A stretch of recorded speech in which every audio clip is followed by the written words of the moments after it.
जोशीमठ में भूधसाव बढ़ रहा है, परिस्थितियां खराब हो रही हैं। ताजा आंकड़े ये हैं कि नगर में अब तक 900 से ज्यादा घर दरक चुके हैं। सैकड़ों घर ऐसे हैं जिन पर प्रशासन ने रेड क्रॉस लगा दिया है, यानी वे घर रहने लायक नहीं बचे हैं।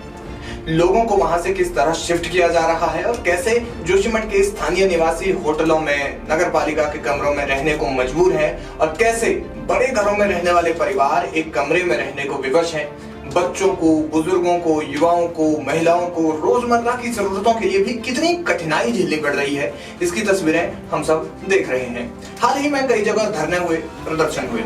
एक सवाल जो सबके मन में घूमता रहा और रह रहकर कांटे की तरह चुभ रहा है कि जोशीमठ में इतने बड़े महाविनाश का कारण कौन है?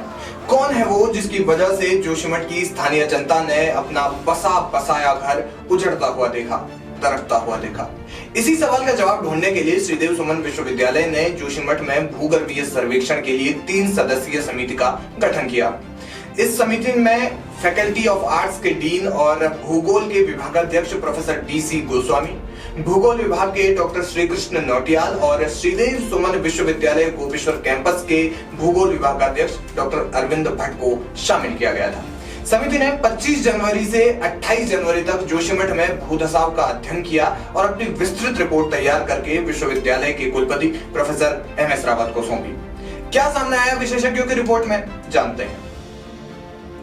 विशेषज्ञों ने बताया कि जोशीमठ की भूगर्भीय संरचना को देखा जाए तो ये लंबे समय तक ग्लेशियर से ढका रहा।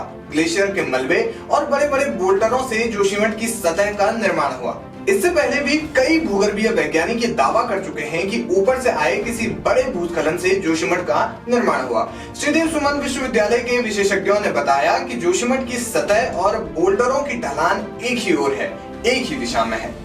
विशेषज्ञों के सर्वेक्षण में सामने आया कि जोशीमठ में चल रही NTPC की तपोवन विष्णुगाड़ परियोजना में हुई सुरंग खुदाई में एक्वीफर यानी कि मिट्टी की परत जिसमें पानी रुक सकता है, उसमें छेद हो गए। वो एक्वीफर पंचर हो गया, जिससे गांव तक जाने वाले कई छोटे बड़े जल स्रोत प्रभावित हुए। विशेषज्ञ कहते हैं कि JP कॉलोनी के पास 580 लीटर प्रति मिनट की रफ्तार से हो रहा जल रिसाव इसका सबसे बड़ा प्रमाण है। विशेषज्ञों ने बताया कि जोशीमठ में जमीन की सतह भार को मैनेज नहीं कर पा रही है। यहाँ बहुमंजिला इमारतों का निर्माण नहीं होना चाहिए था, लेकिन जोशीमठ में बड़े स्तर पर भारी कार्य और बहुमंजिला इमारतों का निर्माण हुआ है। इसे भी भूधसाव का कारण माना गया है। विशेषज्ञों ने बताया कि जोशीमठ में परिस्थिति दिन प्रतिदिन खराब हो रही है। सरकार की ओर से बड़े स्तर पर रेस्क्यू अभियान चलाए जा रहे हैं, जो लोगों के लिए बेहद जरूरी भी है, लेकिन जोशीमठ में हो रहे भूधसाव को रोकना लगभग नामुमकिन है। जोशीमठ में हो रहे भूधसाव से अब आसपास के इलाके भी प्रभावित हो रहे हैं। भूधसाव से बद्रीनाथ हाईवे लगातार प्रभावित हो रहा है। हाईवे पर कई जगह गड्ढे हो रहे हैं। चिंता है कि चारधाम यात्रा शुरू होने में बस चंद महीनों का समय बचा है और परिस्थिति ज्यादा खराब हो रही है। जोशीमठ में भूधसाव का अध्ययन करने वाली समिति का कहना है कि उत्तराखंड भूकंप की दृष्टि से अति संवेदनशील जोन 5 में है। उन्होंने कहा कि प्रदेश को आपदाओं के लिए तैयार रहना होगा। सरकार को आपदाग्रस्त क्षेत्रों में राहत पहुंचाने के लिए हवाई राहत सेंटर और विस्थापन के लिए भूमि बैंक तैयार करने की जरूरत है।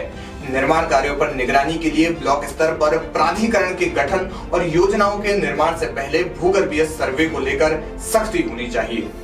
आप बने रहिए हमारे साथ, देखते रहिए वॉइस ऑफ उत्तराखंड। धन्यवाद।